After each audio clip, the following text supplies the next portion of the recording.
Estamos de volta com o Argumento e agora vamos conversar com o empresário siderúrgico Ian Correia, que é vice-presidente do grupo Aços Cearense, que é o grupo dono da Sinobras em Marabá. Ian, é um prazer tê-lo aqui. Muito obrigado por ter vindo. Prazer é meu, mas eu ainda não tinha tido a oportunidade de parabenizar a Sinobras por ter ganho o ranking da melhor empresa para se trabalhar no Pará. Muito obrigado, é um orgulho grande nosso. Isso aí foi uma das coisas que a gente, quando começou a implantar a Sinobras, a gente tinha uma dificuldade muito grande de conseguir mão de obra. E com esse prêmio que nós ganhamos esse ano, isso trouxe uma conclusão da gente da realização do nosso trabalho. A gente fica feliz. Que deu certo. Que deu certo, e principalmente quando a gente verifica hoje, Mauro, em relação a quando nós chegarmos, nós tivemos que trazer mais de 70% do nosso quadro de fora. E hoje, por exemplo, no ano passado, 92% dos nossos colaboradores foram contratados na região. E hoje nós temos mais de 82% de pessoas da região trabalhando na Sinobras. E quantos empregos diretos a Sinobras gera? Nós temos diretamente por nós 1.300 colaboradores, mas nós temos terceirizados dentro da Sinobras mais uns 500. Então estamos por volta de uns 1.800 pessoas dentro da nossa planta em Marabá. Parabéns, Ian. Obrigado. Mas hoje Marabá teve um movimento um pouco maior com referência à invasão da área do que seria a Alpa. Houve invasão também da Estrada de Ferro, me parece que houve invasão em Belo Monte, que já é mais distante, já é na região de Altamira, mas quer dizer, o Pará hoje teve um dia de grandes invasões. O que significa isso? Você que é um empresário atuante naquela região, o que significa ter uma invasão de terra de uma área que já tinha ocorrido até terraplenagem, para a instalação da Alpa? Preocupante, né? Preocupante pelos dois lados, né? A gente tem que verificar que fica preocupante pelo lado do motivo da invasão. Então, quando você verifica que as pessoas que estão invadindo, elas estão naquele momento querendo dizer algo que não está conseguindo que seja feito, então tem que ser ouvidas para poder ver qual é o motivo real daquele momento, né? Quer dizer, inclusive eu não posso te afirmar com muita clareza que eu estava justamente vindo aqui para Belém aqui hoje, então não tive muita notícia de como é que aconteceu. Mas o que eu soube é que tinham justamente mostrando alguns acontecimentos para poder chamar a atenção em relação à necessidade daqueles invasores, né? Então a gente tem que não pode desprezar esse lado. Ao mesmo tempo também que a gente não pode desprezar em termos de uma propriedade particular, uma propriedade que tem um propósito a serem feitos, né? Quer dizer, eu não estou querendo discutir aqui nesse momento se está começando, não está, mas independe de qualquer prazo. A gente tem parte de invasão, principalmente de uma área que você tem um projeto a ser feito, é muito preocupante para a gente poder trabalhar. Agora, me parece que a população da região lá já perdeu o crédito na efetivação da Alpa, né?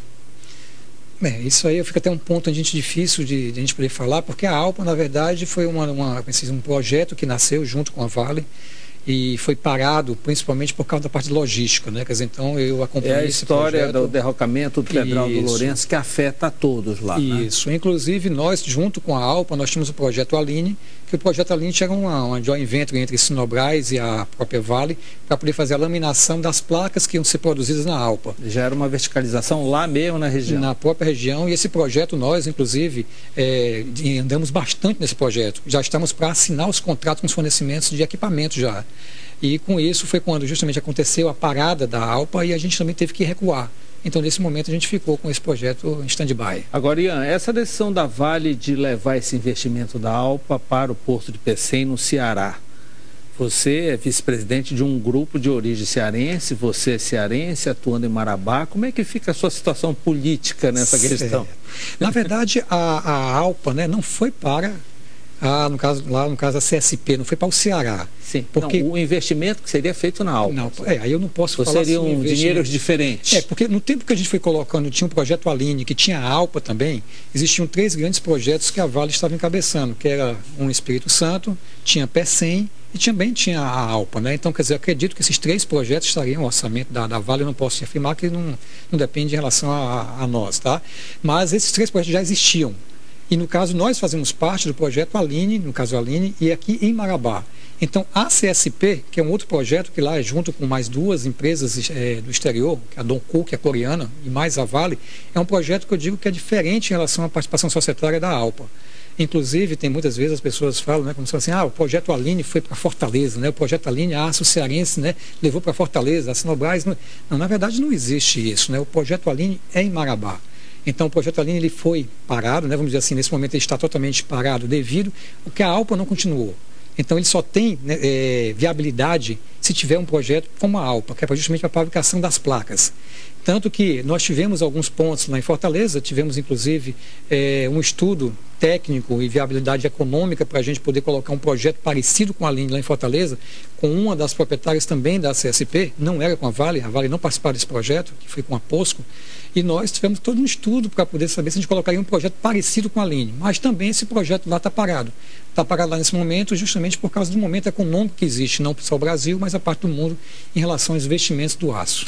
E a situação, de um modo geral, em Marabá, por exemplo, com o fechamento das guzeiras, das siderúrgicas que mexiam com ferro-guzo, que foram muitas, né? Ferro-guza. Ferro-guza, isso. Né? Isso, de alguma forma, impactou também na Sinobras? Eu sei que são produtos completamente distintos, mas é uma siderurgia, um polo siderúrgico que foi afetado. Não, no caso para nós não, porque desde que a gente foi implantar a Sinobras, o nosso foco sempre era a produção do aço. O Guza, que inclusive nós fabricamos também dentro da Sinobras, nós produzimos na Sinobras, é um processo intermediário. Inclusive a quantidade de Guza que a gente usa no nosso processo hoje interno é 30%.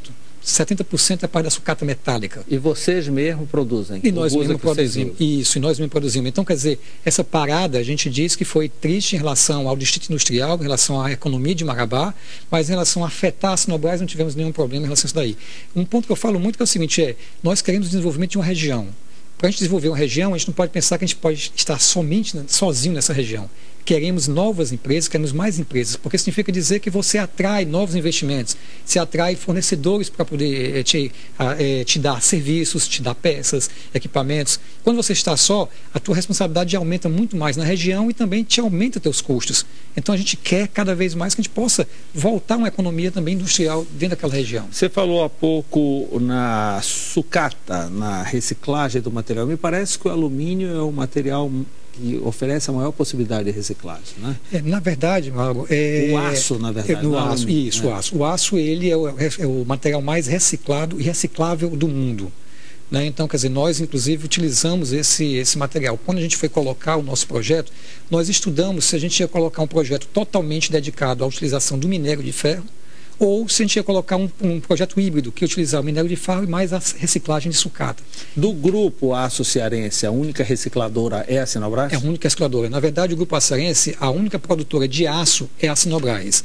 As demais empresas são beneficiadoras do aço. Então a Sinobras fornece matéria-prima para essas outras indústrias? Ela fornece um produto já acabado para as outras indústrias, né? Quer dizer, na verdade, as outras indústrias que nós temos em Fortaleza, nós importamos o aço, que é aquele aço que ia ser feito no projeto Aline, que é justamente placas. São dois segmentos diferentes. A Sinobras faz uma coisa que nós chamamos de aços longos, que é o aço para construção civil, que nós temos a parte de vergalhão, tela, treliças e assim vai para a construção civil.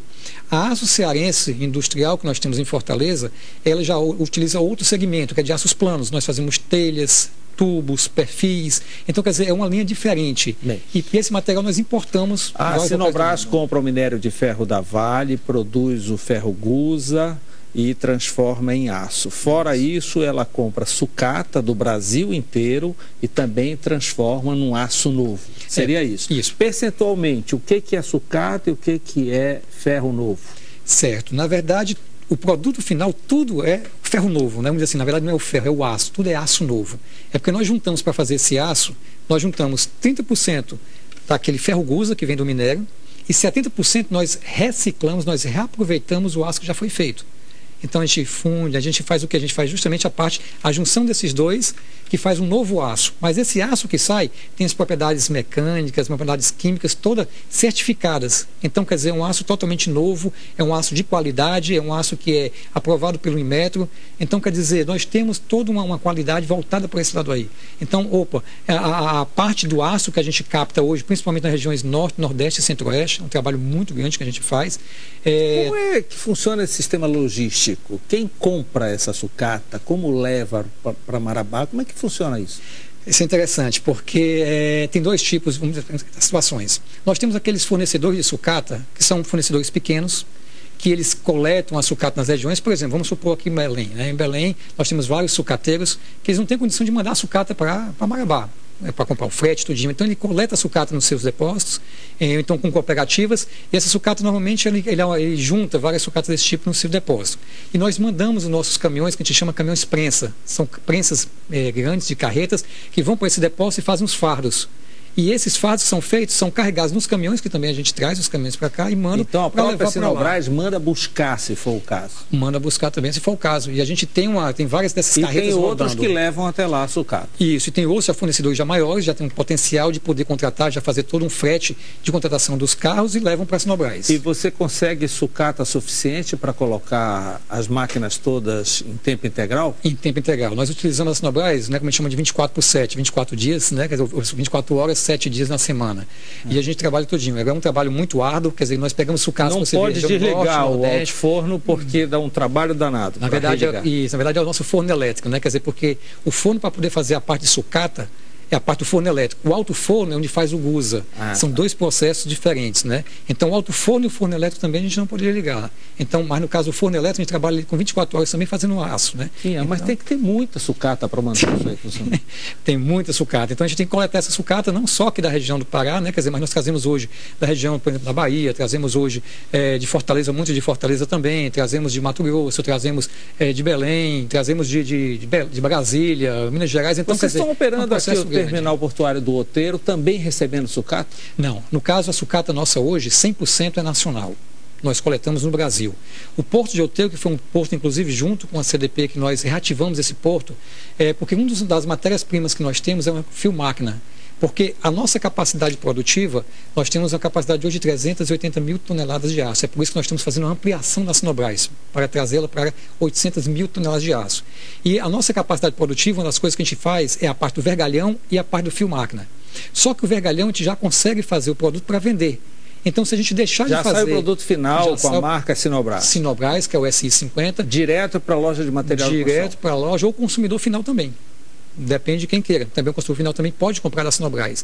Então, esse produto já sai. E também tem um outro produto que é chamado fio-máquina, que a gente pode produzir e que esse produto é matéria-prima para um terceiro, vamos dizer assim, uma terceira linha que é chamada de trefilação, para fazer aquela parte de telas, para fazer... Agora, esse fio-máquina que vocês compram já é de aço usado. É um aço transformado, né? Quer dizer, porque é uma coisa interessante para poder falar, Mauro, porque essa parte de aço usado, na verdade, é um reaproveitamento. Ele derrete, já era. Ele volta, tudo novo. Isso, ele volta a ser novo. Quer dizer, se você der uma olhada, a reciclagem é uma coisa muito importante para o meio ambiente, para a parte de sustentabilidade. Então, ele não deixa de ter as qualidades, porque para a gente poder fazer esse aço, nós somos certificados, nós somos toda a vida sendo colocado testes que a gente tem que mandar nosso produto. Você falou interessante, sustentabilidade. Hoje ninguém mais joga uma geladeira velha no lixo, né? Você verificou que desde que a Sinobras entrou hoje, pois é, muito quando a gente foi implantar a Sinobras, a gente andava aqui pelas regiões, pelas estradas, sim, a gente encontrava muito sucata, carro velho, latas, né, latas de produtos, tinha resto de camas, de geladeiras. Procura hoje, se você encontra hoje aqui. Então, quer dizer, além de você gerar um valor econômico, né, para quem colhe, para quem vende a sucata para nós, também você está ajudando o meio ambiente para não deixar aquele produto exposto no meio ambiente. Você tem noção de quantas pessoas estão envolvidas nessa captação de sucata? Dessa forma não, mas te digo que é grande, porque, por exemplo, nós temos hoje uma captação mensal que a gente tem hoje dentro da Sinobras de quase 30 mil toneladas de sucata mês. Então você imagina o que é que significa dizer isso. Quer dizer, você imagina que um caminhão mesmo fosse todo pesado, porque a sucata tem uma sucata leve, então ele não ocupa, ele leva mais ou menos 25 toneladas. Então você imagina para você ter, vamos fazer uma conta, fosse 25 mil toneladas. Então quantos caminhões a gente precisaria ter por mês só para levar a sucata? E lá já chega na fábrica tudo em fardo, né? Tudo chega prensado. Em fardo, Ninguém chega com um resto de carro. Chega também? Chega, mas só que quando tem essa parte de carros, tudinho, é uma coisa que normalmente a gente tem muito mais cuidados, né? Quer dizer, justamente para não ter problemas, né? Quer dizer, em relação a coisa de desmanche, não. Então nós temos alguns pontos que a gente verifica de quem te recebe essa sucata e como a gente recebe. Então, quando a sucata chega dentro da Sinobras, nós ainda fazemos um processo grande em cima dela. A gente tira as impurezas, porque vão com muita impureza, vai com barro, vai com concreto, vai com madeira. Então isso aí tira para você fazer o teu aço de uma forma de qualidade. Então lá dentro da Sinobras ainda existe um processo que a gente faz. Inclusive, na ampliação que nós estamos fazendo aqui agora também, nós adquirimos uma máquina italiana, que é chamada de shredder, que é como se fosse um fragmentador de sucata, Então, que nós estamos justamente colocando, instalando na Sinobras, para que a gente possa ter uma melhor qualidade da sucata. E a construção civil, ela além de construir, ela também faz várias demolições. Isso também entra no processo? Também entra, mas nesse caso só o aço, né? A parte que tem o concreto, ele já não serve para nós. Então, quando chega o aço para nós lá, quer dizer, a sucata, ela já foi retirada da parte do concreto. Você falou numa ampliação. O que significa essa ampliação? Significa que, por exemplo, nós estamos passando a nossa capacidade de 380 mil toneladas ano de produção, que hoje nós já atingimos essa capacidade, quer dizer, nós estamos com a capacidade nominal da fábrica já em alta escala, estamos passando para 800 mil toneladas. Então nós vamos mais do que duplicar a nossa capacidade produtiva. Mais emprego, novos tipos de produtos que nós vamos estar fazendo. Nós vamos estar fazendo produtos que é o vergalhão em rolo, que a gente chama, que é justamente espula, e também a parte do fio máquina. Isso significa também que a gente vai poder ter novas empresas para utilizar essa matéria-prima para poder fazer os seus processos. Isso são novos equipamentos, mais mão de obra, é uma expansão. É como se fosse uma das partes da Sinobras, que é a laminação, é uma nova laminação. Então esses equipamentos, inclusive, todos foram contratados, já estão chegando, e é interessante a gente falar que, por exemplo, quando a gente implantou a Sinobras, todos os equipamentos, nós tentamos trazer aqui pelo Belém, a gente não conseguiu. Então todos os equipamentos vieram através do Porto de Pecém, no Ceará, e tínhamos que trazer via rodoviária. Esses novos equipamentos que nós estamos chegando... Vocês também são vítimas do Pedral do Lourenço? Também, a gente gostaria de ter... Isso que esse fio máquina que você recebe aqui no Outeiro vai por via rodoviária para Marabá? 100% por via rodoviária. Seria 10 vezes mais barato se pudesse pegar uma balsa? Muito mais fácil. A gente fazer o transbordo aqui no Porto de Outeiro e do Porto de Outeiro ir para Marabá. Como a gente estava falando em relação a essa parte dos equipamentos novos que vão chegar. Esses equipamentos novos que antigamente foram chegados, né, pois vieram lá em Sinobras, através do Porto de Pecém, nesse novo projeto, nessa nova ampliação, nós vamos trazer tudo através do Porto de Vila do Conde. Então nós vamos trazer todos os nossos equipamentos que já começaram a chegar, vamos infelizmente ter que levar de forma rodoviária também para Sinobras. Mas todos esses equipamentos, quer dizer, nós estaremos para lá, estaremos com a nova ampliação, nós estaremos na fase de ampliação com mais ou menos umas 1.500 pessoas trabalhando na ampliação, e pós-ampliação estaremos na base de uns 300, 400 pessoas de novos empregos dentro da Sinobras. E qual é a previsão dessa expansão começar a operar? A operação seria 2016 para início de 2017. A situação econômica não mudou o cronograma? Não, até esse momento não. Uma das coisas que nos preocupa nesse momento é porque para a gente colocar a ampliação para funcionar, nós precisamos de energia. Inclusive a Sinobras, ela é sócia de Belo Monte, né? 1% de Belo Monte é nosso como autoprodutor. É um ponto interessante de poder falar em relação a Belo Monte, que nós estamos investindo em Belo Monte para poder ter energia e investir na própria região. Então, quer dizer, essa energia que nós vamos consumir, nós vamos aproveitar na Sinobras, e para isso nós temos que construir uma linha de transmissão para poder receber essa energia de Belo Monte e colocar esses equipamentos para funcionar. Então nos preocupa porque essa energia nesse momento, nós estamos tendo algumas dificuldades de algumas licenças de operação, e também para poder colocar essa linha para poder funcionar. Então isso daí é que não está nos deixando hoje preocupados em relação ao nosso cronograma de implantação do projeto. Mas a gente já está conversando totalmente com o governo, bem receptivo para poder nos dar apoio em relação a ter esse projeto sem poder atrasá-lo.